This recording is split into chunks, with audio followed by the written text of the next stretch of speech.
लोकसभा चुनाव के चौथे और पांचवें चरण को लेकर चुनावी घमासान जारी है। आज कानपुर में राहुल अखिलेश 7 साल बाद एक साथ जनसभा को संबोधित करेंगे।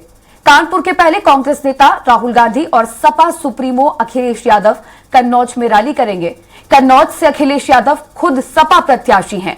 इस संयुक्त रैली को लेकर सपा और कांग्रेस दोनों ने विशेष तैयारियां की हैं। दूसरी तरफ आज सीएम योगी आदित्यनाथ गोरखपुर सांसद प्रत्याशी रवि किशन और बांसगांव प्रत्याशी कमलेश पासवान के नामांकन में शामिल होंगे और इसके बाद गोरखपुर में जनसभा को संबोधित भी करेंगे। सीएम योगी का आज बहराइच दौरा भी है। वहीं भाजपा युवा मोर्चा के राष्ट्रीय अध्यक्ष तेजस्वी सूर्य आज अमेठी और प्रयागराज लोकसभा सीट पर चुनाव प्रचार करेंगे।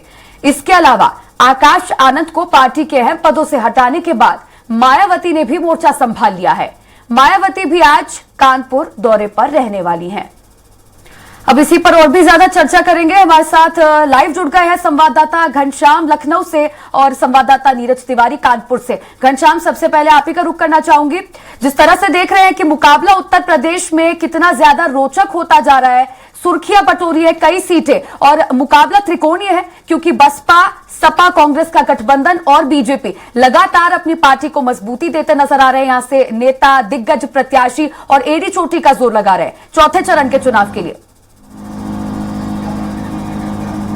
बिल्कुल, कोई भी दल हो, चाहे वो सत्ताधारी दल हो, विपक्षी दल हो, समाजवादी पार्टी कांग्रेस का गठबंधन हो, इंडी गठबंधन के नाम से जो लोग जानते हैं, या फिर बसपा हो, कोई भी कोर कसर नहीं छोड़ना चाहती है। अपने अपने प्रत्याशियों को लेकर के, अपने अपनी जातिगत समीकरण को लेकर के, अपने अपनी भौगोलिक स्थितियों को लेकर के वो लगातार मुखर हो रहे हैं, लगातार हुंकार भर रहे हैं। और यही है कि 7 साल बाद एक बार फिर से कानपुर में अखिलेश यादव और राहुल गांधी संयुक्त जनसभा करने जा रहे हैं। और इसके पहले, कानपुर के पहले वो कन्नौज में जनसभा करेंगे। सबसे बड़ी बात है, कन्नौज से सपा सुप्रीमो अखिलेश यादव खुद ही सपा समाजवादी पार्टी से प्रत्याशी है, वहां पे राहुल गांधी को बुला करके उनसे जनसभा करवाएंगे। सबसे बड़ा सवाल तो यही खड़ा होता है कि क्या अखिलेश यादव को भी राहुल गांधी की जरूरत अपने उस क्षेत्र में पड़ गया है जो समाजवादी पार्टी का गढ़ माना जाता है, जहां से वो खुद चुनाव लड़ रहे हैं। यह भी एक सवाल इसमें खड़ा होता है। लेकिन इसके साथ ही एक बड़ा मैसेज कन्वे करने की कोशिश इंडी गठबंधन के द्वारा दी जा रही है, समाजवादी पार्टी के द्वारा दी जा रही है और कांग्रेस पार्टी के द्वारा दी जा रही है। क्योंकि अगर कानपुर की बात करें, कानपुर में जो आलोक मिश्रा हैं वो कांग्रेस से चुनाव लड़ रहे हैं, कांग्रेस के सिंबल से चुनाव लड़ रहे हैं। वो इंडी गठबंधन के तहत कांग्रेस के खाते में गई है सीट, और कन्नौज से समाजवादी पार्टी और खुद सपा सुप्रीमो अखिलेश यादव लड़ रहे हैं। तो सबसे पहली बात है कि अखिलेश यादव के गढ़ में जाकर के राहुल गांधी अखिलेश यादव के लिए वोट मांगेंगे, फिर अखिलेश यादव कांग्रेस के लिए आकर के कानपुर में वोट मांगेंगे। एक दूसरे के लिए यहाँ पे आज वोट मांगते हुए दिखाई देंगे। 7 सालों बाद एक साथ कानपुर में मंच साझा करते हुए दिखाई देंगे। इसके अलावा राहुल गांधी का लखनऊ में राष्ट्रीय संविधान सम्मेलन है, 4:30 बजे के तकरीबन वो लखनऊ पहुंचेंगे। इंदिरा गांधी प्रतिष्ठान में कार्यक्रम है, तमाम विद्वान वहां पे मौजूद रहेंगे। संविधान सभा से जुड़े हुए तमाम लोग, इस संगठन से जुड़े हुए तमाम लोग से एक से बड़ा सेमिनार होना है। राहुल गांधी उसमें शामिल होने के लिए शाम को 4:30-5 बजे के लगभग में तकरीबन पहुंचेंगे। इसके अलावा अगर हम बात करें, मुख्यमंत्री योगी आदित्यनाथ का आज का बड़ा कार्यक्रम है, वो अपने गृह जनपद गोरखपुर के दौरे पे हैं। गोरखपुर में जो मौजूदा सांसद है रवि किशन और मौजूदा ही सांसद है कमलेश पासवान बांसगांव से, उनके नामांकन में शामिल होंगे। उसके बाद नामांकन के बाद एक बड़े जनसभा को संबोधित करेंगे। तो एक बड़ा कार्यक्रम है गोरखपुर में मुख्यमंत्री योगी आदित्यनाथ के द्वारा। और उसके अलावा अगर बात करें तो मुख्यमंत्री योगी आदित्यनाथ फिर उसके बाद बहराइच के दौरे पर जाएंगे। बहराइच में वो जनसभा को संबोधित करेंगे। बसपा सुप्रीमो मायावती भी आज कानपुर के ही दौरे पे रहेंगी। वो भारतीय जनता पार्टी के अलावा समाजवादी पार्टी को और कांग्रेस पार्टी को घेरते हुए नजर आएंगे। तो वो भी लगातार इस तरीके से बैटिंग कर रही है। उनके सामने दोहरा चुनौती है, एक तो सत्ताधारी भारतीय जनता पार्टी का, दूसरा वो अपने नाक का सवाल बना लिए हैं समाजवादी पार्टी को लेकर के। वो सीधे तौर पे समाजवादी पार्टी से भी लड़ रही है। उनको पता है भारतीय जनता पार्टी की केंद्र में भी सरकार है, राज्य में भी सरकार है। ऐसे में दूसरे नंबर की लड़ाई अगर किसी से बेहतर करके लड़ी जा सकती है, एक अपनी लंबी लकीर खींची जा सकती है, तो वो है समाजवादी पार्टी। और इसी कड़ी में वो आज कानपुर के दौरे में है, वो वहां पे अपने प्रत्याशी के लिए वोट मांगते हुए दिखाई देंगी।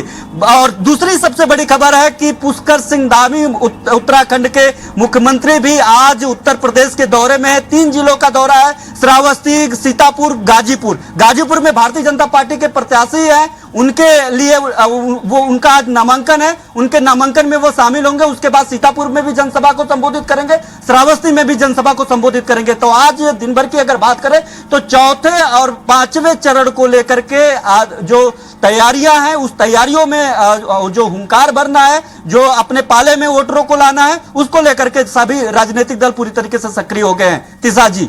जी बिल्कुल घनश्याम, चलिए ठीक है, हमारे साथ नीरज तिवारी भी जुड़े हुए हैं संवाददाता कानपुर से, उनसे भी अपडेट ले लेते हैं। नीरज, आप कानपुर में मौजूद है, आज संयुक्त सभा होने वाली है 7 साल बाद एक साथ राहुल गांधी और अखिलेश यादव की। इस बात की गंभीरता को इसी से समझा जा सकता है क्योंकि खबरों में हमने देखा था जिस तरह से राहुल गांधी ने खुद फोन कर सपा सुप्रीमो को आह्वान किया, अपील की कि वो उनके साथ एक संयुक्त सभा को संबोधित करे, और आज यही तस्वीर देखने को भी मिलेगी। त्रिशा जी, आपको बताता चलूं वही मैदान राहुल गांधी और अखिलेश यादव ने एक बार जनसभा इसी जगह पर की थी। कानपुर की लोकसभा में 5 विधानसभाएं आती हैं, इसमें से 2 गोविंद नगर और तिरवई नगर भारतीय जनता पार्टी के पास में है। वहीं पर छावनी, शीशामऊ और आर नगर समाजवादी पार्टी के खाते में है। इसीलिए मुस्लिम मतदाताओं को साधने के उद्देश्य से ये मैदान रखा गया है। कानपुर के सियासी मैदान पर जो है आज बहन जी भी अपने प्रत्याशी के पक्ष में रमईपुर पे जनसभा करने वाली हैं। त्रिशा जी, कानपुर जो है बड़ा सियासी दांव पेच का केंद्र बन गया है। आज यहाँ पर राहुल गांधी, जहाँ पर आलोक मिश्रा जो कि ब्राह्मण प्रत्याशी हैं और 33 साल बाद कांग्रेस ने किसी ब्राह्मण प्रत्याशी पे अपना दांव खेला है, उनके लिए जनसभा करने वाले हैं। और अखिलेश यादव यहाँ पर आएंगे। यहाँ ये जो विधानसभा, ये शीशामऊ विधानसभा लगती है, ये मुस्लिम बाहुल्य क्षेत्र माना जाता है। अल्पसंख्यकों को साधने का भी प्रयास किया जा रहा है। वहीं पर आलोक मिश्रा के द्वारा ब्राह्मण प्रत्याशियों को भी साधने का प्रयास किया जा रहा है। आलोक मिश्रा ब्राह्मण प्रत्याशी हैं, 33 साल बाद किसी ब्राह्मण को टिकट दिया गया है। तथा आपको और एक बात बताता चलूं कि कानपुर लोकसभा में निर्णायक भूमिका में ब्राह्मण मतदाता रहता है। यहाँ पर 8,50,000 से ज्यादा ब्राह्मण मतदाता है। वहीं पर 7.87 जो है दलित, अल्पसंख्यक और पिछड़ा वर्ग के मतदाता हैं। इनको साधते हुए बड़े ही चालाकी के साथ सियासी दांवपेच अपनाते हुए राहुल गांधी और अखिलेश यादव की जनसभा का केंद्र ये जीआईसी ग्राउंड रखा गया है। ये मुस्लिम बाहुल्य क्षेत्र माना जाता है। यहाँ पर आसानी से लोग आ जाते हैं। शीशामऊ विधानसभा भी इरफान सोलंकी जो कि इस समय सजा काट रहे हैं, महाराजगंज जेल में, उनकी विधानसभा के अंदर ये क्षेत्र आता है।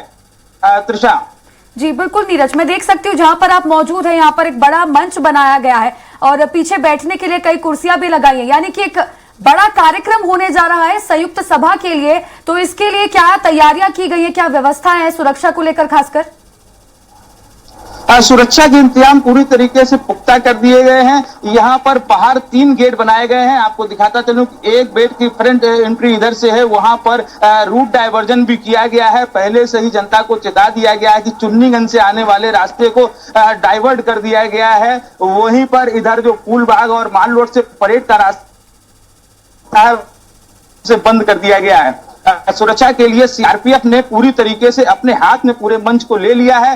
कानपुर पुलिस कमिश्नरेट के जवान यहाँ पर लगे हुए हैं। चप्पे चप्पे पर सुरक्षा के इंतजाम की पूरी तरीके से तैयारी की जा चुकी है।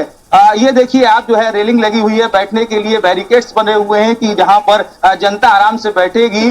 मंच को पूरी तरीके से वाटर प्रूफ कर दिया गया है क्योंकि 2 दिन पहले मौसम का मिजाज कुछ बिगड़ा हुआ लग रहा था।